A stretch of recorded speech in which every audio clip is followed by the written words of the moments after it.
ธนาสุรเสียงเชิญเทวาทั่วทิศาในการนี้สถิตลา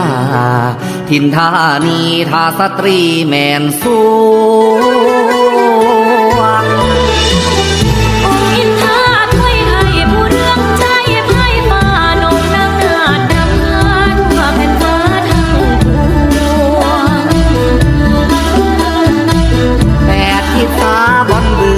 รามเมืองเมื่อแจ้งฤทธิลำสำแดงสาดส่องแสงดินดวง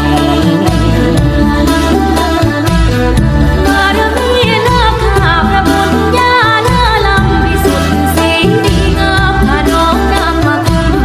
ครองว่ามาเยอะมายังว่ามายังบนพิธีบรบวนส่วนที่เสด็จจาก